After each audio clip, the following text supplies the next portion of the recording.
దయచేసి అందరం మోకరించి చిన్న ప్రార్థన చేసుకుందాం. దేవుడి సంవత్సరంలో సగభాగాన్ని ఆయన దయలో విజయవంతంగా ముందుకు నడిపించారు. మొదటి 6 నెలలు ఆయన దయలో సురక్షితంగా నడిచాం. ఈ సంవత్సరంలో రెండవ అర్ధభాగం జూలై నెల మొదటి రోజులో ఉన్నాం. ఈ నెలంతా దేవుడు మనం నడిపించాలి. అన్నిటికంటే ముఖ్యంగా 40 రోజులు ప్రార్థనలో కొంతమంది మేలు పొందారు. ఇక మిగిలిన వాళ్ళం మనల్ని కూడా దేవుడు జ్ఞాపకం చేసుకోవాలి.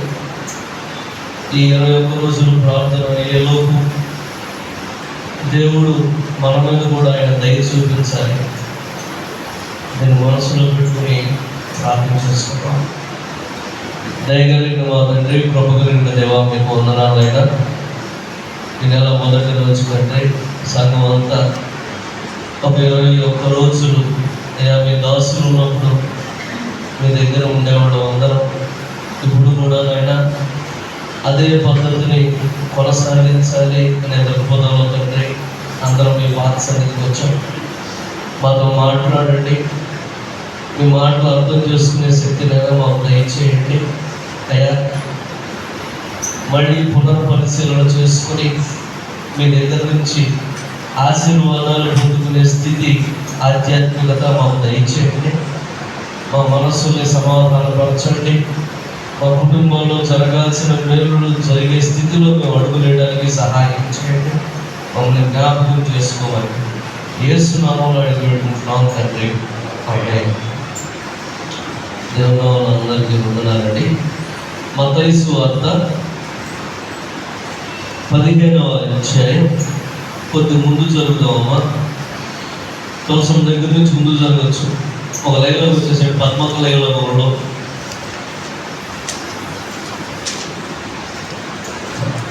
రండి వదిన మీరు కూడా ఒక్కసారి లేకండి.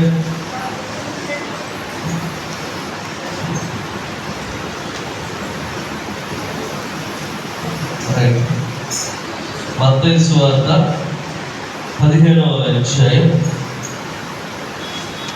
21 నుంచి చదువుకుందామండి.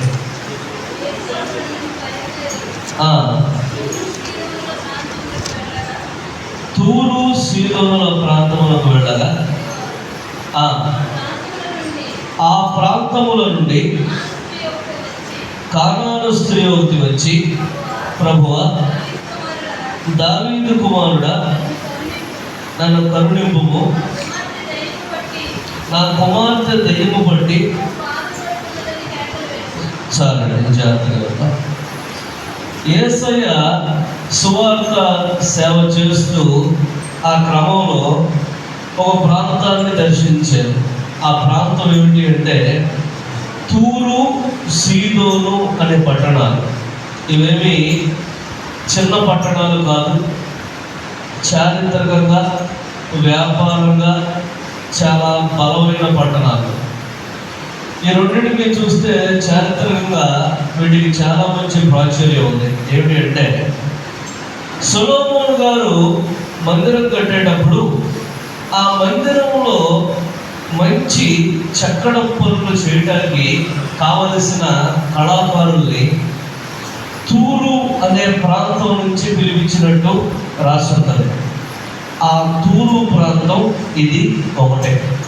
ఇక సీదోను అనే పట్టణం ఎంత ప్రాచీనమైంది అని చెప్పాలి అంటే పాత నిబంధనలో మనకి ఇతను ఉంటాడు, నాబాలు ద్రాక్ష తోట లాక్కున్న ఆహాబు. ఆహాబు యొక్క భార్య యెజబెల్. యెజబెలు ఈ సీదోను పట్టణం నుంచి వచ్చిన మనిషి. అంటే చారిత్రాత్మకంగా వీటికి చాలా సంవత్సరాలు ఏజ్ ఉంది. దీని చరిత్రలో మనం చూడవచ్చు. అయితే కొద్దిగా లోపలికి వెళ్ళి చూసుకుంటే ఇవి రెండు కొద్దిగా విగ్రహారాధనతో దేవుడికి దూరంగా ఉన్న పట్టణాలు. దేవుడు వాళ్ళకి కూడా వాక్యం చెప్పడానికి వెళ్ళాడు. దేవుని స్తోత్రం. ఈ 21 రోజులు ఏదైనా ఒక్క విషయం పట్టుకోండి. 21 రోజులు ఏదైనా ఒక్క విషయం పట్టుకోండి. ఆ విషయమే ఇప్పుడు 12:15 వాక్యం ఆపేశాను అనుకో, 12:15 నుంచి నువ్వు వెళ్ళిపోయేదాకా నువ్వు ఎన్నిసార్లు ఆ విషయాన్ని దేవుడికి జ్ఞాపకం చేయగలవో అన్నిసార్లు దేవుణ్ణి అడగండి. దాన్ని ఏమంటాము? 1 o'clock కాల్ చేస్తాం కరెక్ట్. దాన్ని ఏమంటారు అంటే మొరపెట్టడం. ఏమంటారు దాన్ని? మొరపెట్టడం. ఒక విషయాన్ని, ఒకే విషయాన్ని ఒక 20 సార్లు అడుగుతావో, 30 సార్లు అడుగుతావో, 40 సార్లు అడుగుతావో, నువ్వు ఉన్న సమయంలో ఒకే విషయాన్ని మళ్ళీ మళ్ళీ మళ్ళీ మళ్ళీ మళ్ళీ మళ్ళీ దేవుడికి గుర్తు చేస్తానే ఉన్నాం. దాన్ని ఏమంటాం? మన భాషలో అయితే ఒకే విషయాన్ని 10 సార్లు అడిగితే బతిమలాడటం అంటారు. బైబిల్ భాషలో దాన్ని ఏమంటాం? మొరపెట్టడం. ఈ 21 రోజులు ఇసిగిపోవద్దు. ఫస్ట్ మాట ఏంటి? ఇసిగిపోవద్దు, అలిసిపోవద్దు. రెండోసారి అడగటానికి సిగ్గుపడవద్దు. రిపీటెడ్గా ఒకే విషయం, అయ్యా నా సంగతి ఏంటి, నా సంగతి ఏంటి, నా సంగతి ఏంటి, నా సంగతి ఏంటి, ఇదే. ఇంకో విషయం గురించి రెండో ప్రస్తావన దగ్గరికి వెళ్ళదు. ఒకటే, ఒక సమస్యను పట్టుకో, 1000 సార్లైన దేవుడికి ఆ మాటే వినిపించు. ఇక రెండో మాట వద్దులే. ఏమ కానాను స్త్రీ బైబిల్లో ఎంత పర్టికులర్గా రాయడానికి ఉన్న కారణాలు ఒకటి ఏంటి అంటే, మత్తయి గారు శిష్యులందరిలో చివరిగా ఎన్నుకోబడిన మనిషి. కొద్దిగా చూస్తే యేసయ్యతో పరిచయం కొద్దిగా తక్కువ. మరి దానివల్ల ఏమో కానీ అందరినీ ఒకేలాగా చూడలేకపోయాడు. ఎలా చూడలేకపోయాడండి? అందరినీ ఒకేలాగా. సరే, అక్కడికి యేసయ్య వచ్చినప్పుడు చక్కగా రాస్తాడు. ఏమని? ఒక కానాను స్త్రీ వచ్చింది, యేసయ్య దగ్గరికి వచ్చింది. వచ్చినప్పుడు ఎలా వచ్చింది?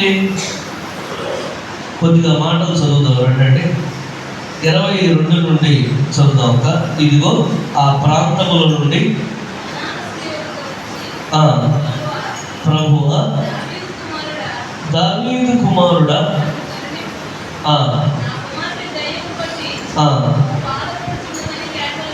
చాలండి, జాగ్రత్తగా వెళ్దాం. వచ్చేటప్పుడు కొన్ని విషయాలు గ్యాదర్ చేస్తుంది. ఏంటి అంటే, ఎలా మాట్లాడితే యేసయ్య ఆ మాటలు వింటాడు. వాస్తవంగా కానాను స్త్రీకి దావీదు కుమారుడా, ప్రభువా అని పిలిచే ఆధ్యాత్మికత జ్ఞానం లేవు. అసలు వాళ్ళకి ఆ విషయం తెలియదు. దావీదు కుమారుడా అన్న మాట ఎవరిది? యూదులకు సంబంధించిన మాట. కానీ ఏమ యూదురాలు కాదు, కానీ తెలుసుకుంది. యేసయ్య గురించి వాకబు చేసిందేమని, నేను ఎలా మాట్లాడితే ఆయనకి ఇష్టం, ఏ మాటలు వింటే ఆయన నా మాటలు వినటానికి ఒప్పుకుంటాడు. వాకబు చేసి తెలుసుకుంది. ఏమని? ఆయనకి దావీదు కుమారుడా అని పిలిస్తే ఇష్టం. దేవుని స్తోత్రం.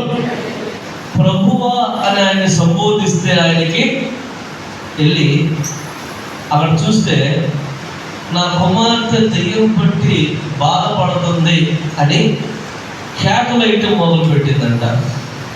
మామూలుగా అయితే దగ్గరుంటే పిలుస్తాం, ఇంకొద్దిగా దగ్గరుంటే చెయ్యొద్ది రా అని చెప్పి కొద్ది గట్టిగా అరవటం.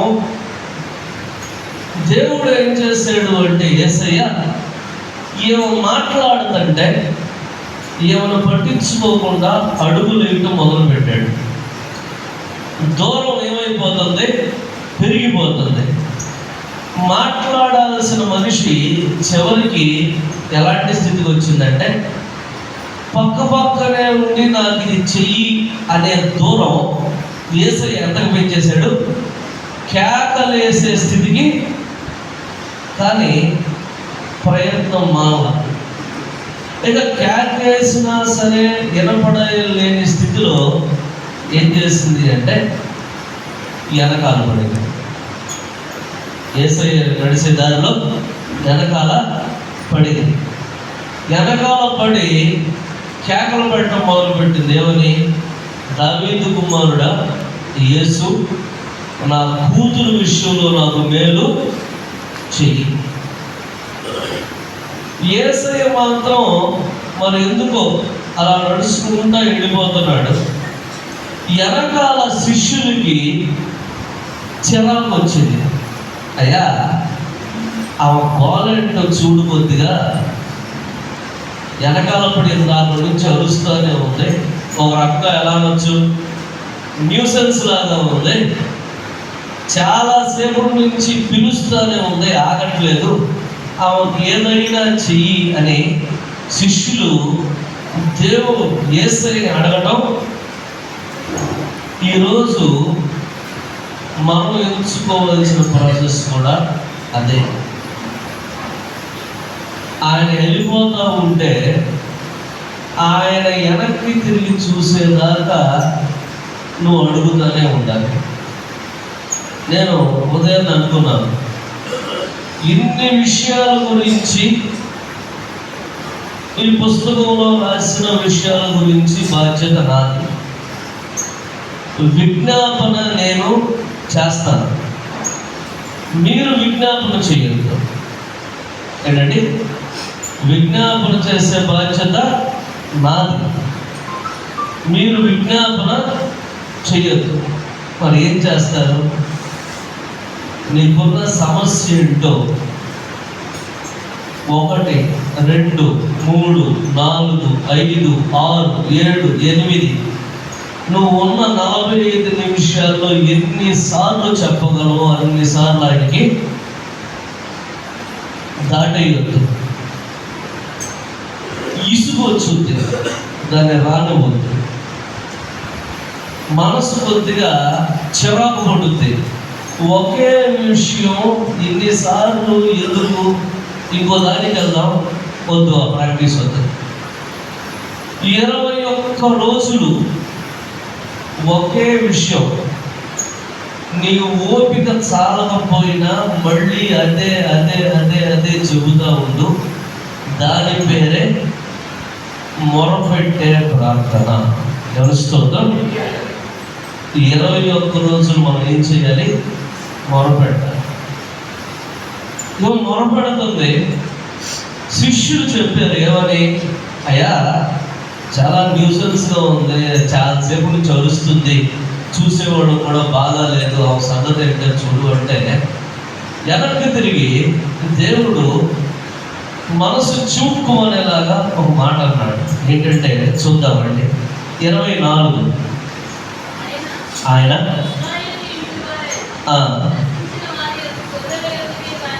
ఇశ్రాయేలు ఇంటి వారై నశించిన గొర్రెల యొద్దకే కానీ. చాలండి, జాగ్రత్తగా. దేవుడు అన్నాడు, నాకు ఇశ్రాయేలుతో తప్పితే మిగతా వాళ్ళతో నాకు అసలు పని. నిజమా ఈ మాట? అలా అయితే అసలు ఈ తూరు సీలోనుల ప్రాంతానికి రావడం ఎందుకు? సరే, ఎందుకు ఎక్కడున్నాయి?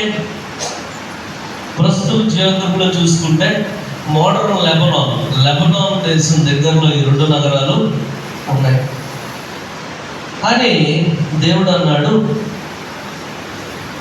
పిల్లలు తినే రొట్టె ముక్క తీసి కుక్కలు వేయడం న్యాయమా అని అన్నాడు.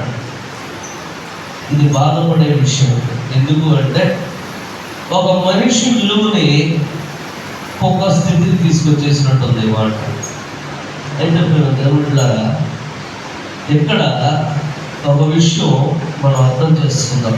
ఏంటి అంటే, ఒక పెళ్ళికి వెళ్ళాం, విఐపీలు పెద్దోళ్ళు ఒక బంతి కూర్చుంటారు, ఆగుతాం. కుటుంబస్తులు శ్రేయోభిలాషులు ఒక బంతి కూర్చుంటారు.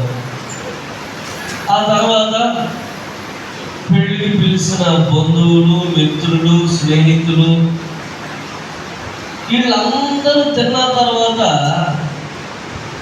మిగిలిపోయిన ఎవరి దగ్గరికి వెళ్ళుద్ది?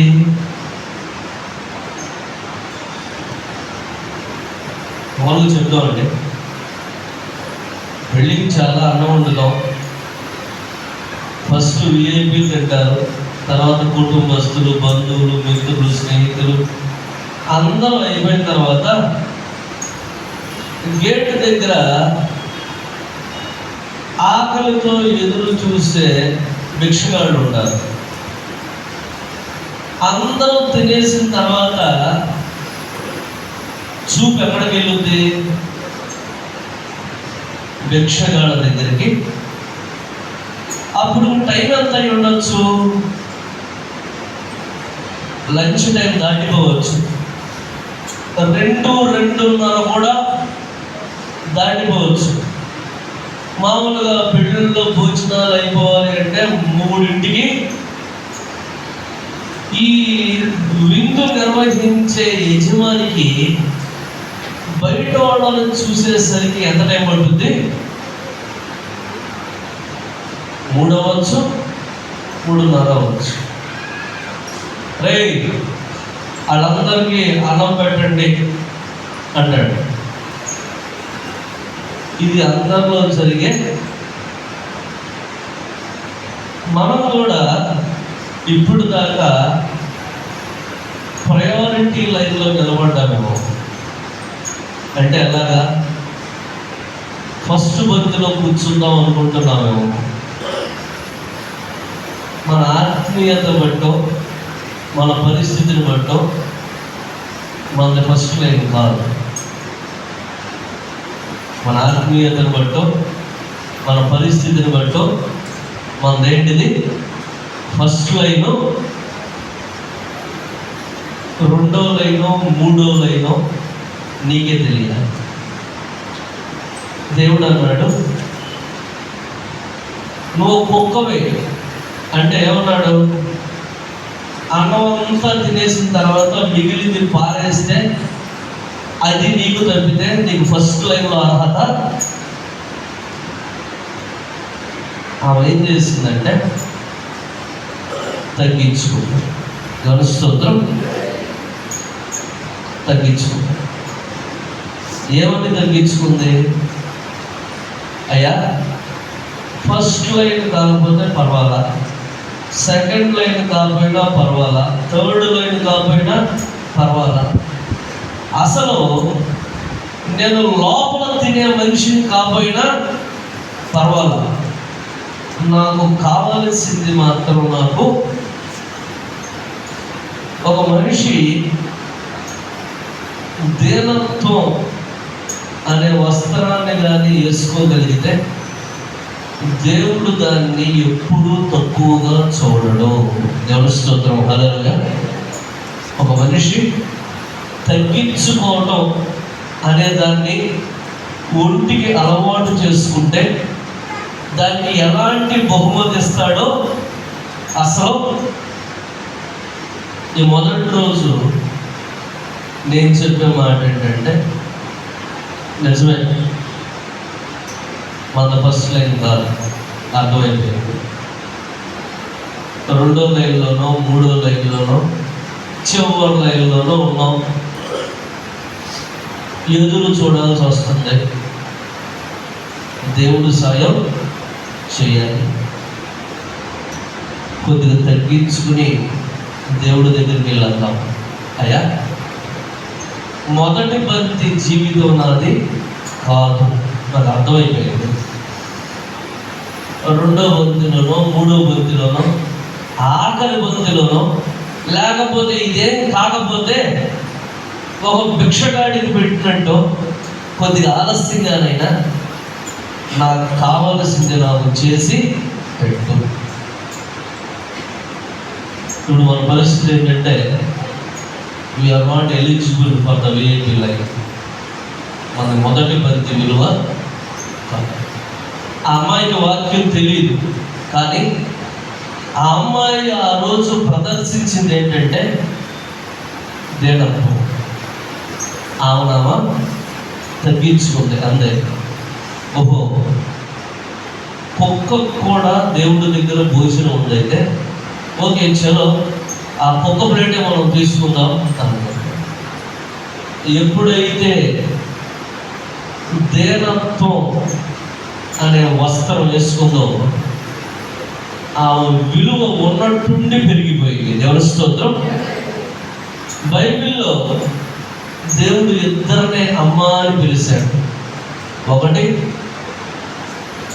వ్యభిచారంలో పట్టబడిన స్త్రీని, రెండు అమ్మ నీ విశ్వాసం చాలా.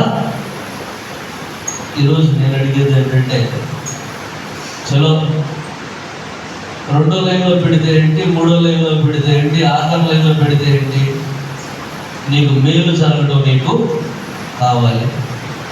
కొద్దిగా తగ్గించుకో. ప్రార్థన చేయండి అనే మాట తప్పు. ఈరోజు ప్రార్థన చేయండి కాదు, మొరపెట్టండి. ఒకే విషయం ఎంచుకో. ఈ 21 రోజులు ప్రార్థన చేసినంతసేపు ఆ విషయాన్ని మళ్ళీ మళ్ళీ మళ్ళీ మళ్ళీ మళ్ళీ మళ్ళీ ఇది తేలికైన విషయం కాదు. తొందరగా ఇసిగిపోతాం ఇలా చేయాలంటే. ఇది తేలికైన విషయమేమి కాదు. విసుగు వచ్చేస్తుంది, తొందరగా అలిసిపోతాం, మనసు ఎదురు తిరుగుద్ది. ఏమని అంటే, ఒక విషయం ఎన్నిసార్లు ప్రార్థన చేస్తాం అని చెప్పి మనసు ఏం చేస్తుంది, ఎదురు తిరుగుద్ది. నీ మనస్సు మాట ఏమవుతా ఒకటే, నువ్వు మొర పెట్టాలి. నీ మొర దేవుడి సన్నిధికి చేరాలి. ఆయన ఒక అడుగు ఆలస్యమైన ఆయన చేయాల్సిన మేలు ఆయన మనకి చేయాలి.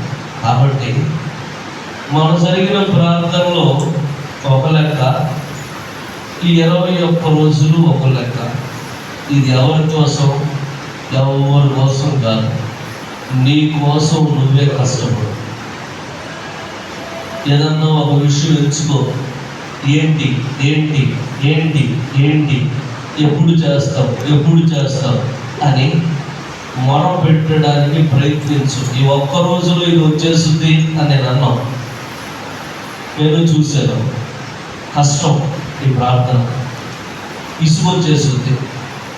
ఓ 10 నిమిషాలకి అలిసిపోతుంది మనసు, చేయనంటది. కానీ అలా వద్దు. దానికి చెప్పు, రోజు చేసే ప్రార్థన కాదు, మనం దేవుడికి మొర పెట్టాలి. మన మొర దేవుడి దాకా చేరాలి. ప్రార్థన చేసుకున్నాం. దయచేసి అందరం మోకరించి సేవ ప్రార్థనలో ఉందామండి. ఈ మొదటి రోజు దేవుడు మనకి గొప్ప అవకాశాన్ని ఇచ్చాడు. ఏదైనా ఒక సమస్యని ఎంచుకో,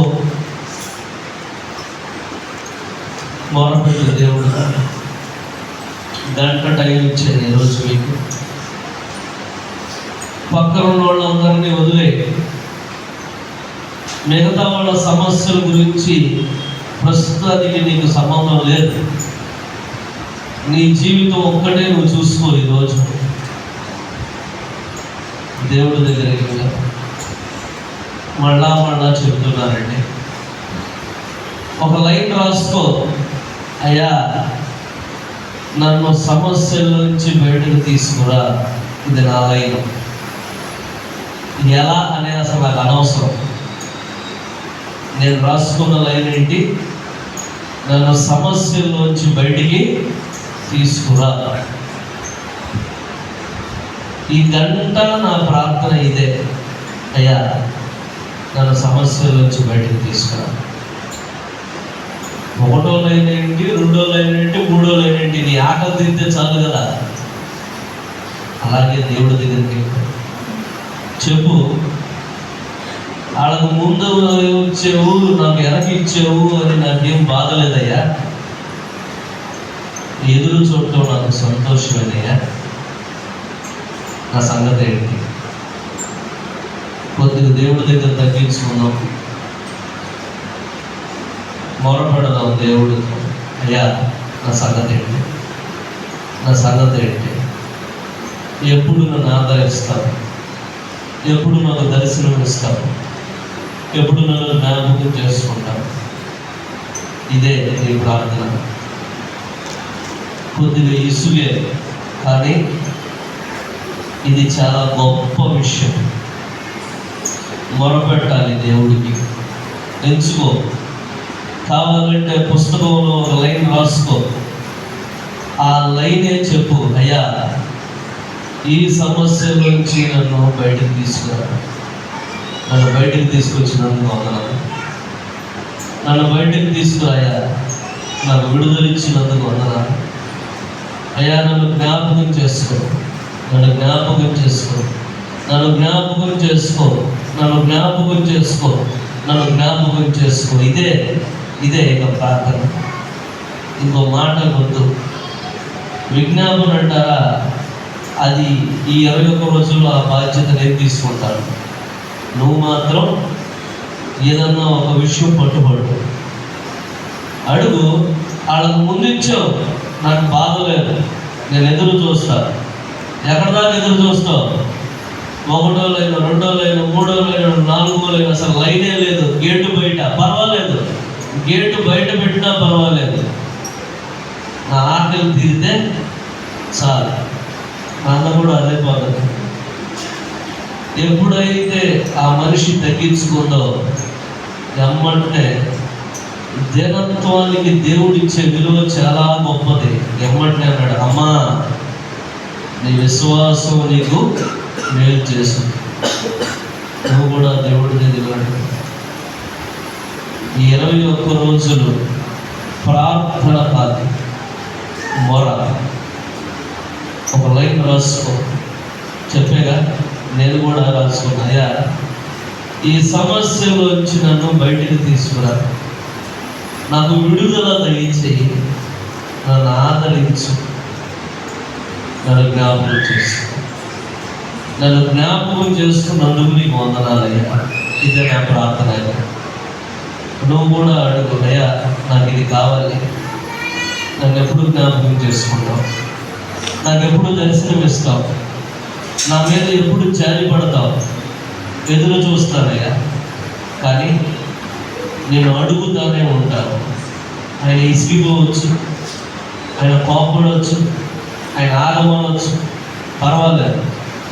ఒకటో లైన్ కాకపోతే రెండో లైన్లో ఉంది, రెండో లైన్లో కాకపోతే మూడు కాకపోతే నాలుగు కాకపోతే 5, అసలు లైన్ కాదు, గేటు బయట పర్వాలేదు. నువ్వు నాకు మేలు చేయడం మాత్రం నాకు కావాలి. మొదలు పెడదాం అంటే ప్రార్థన మొదలు పెడదాం.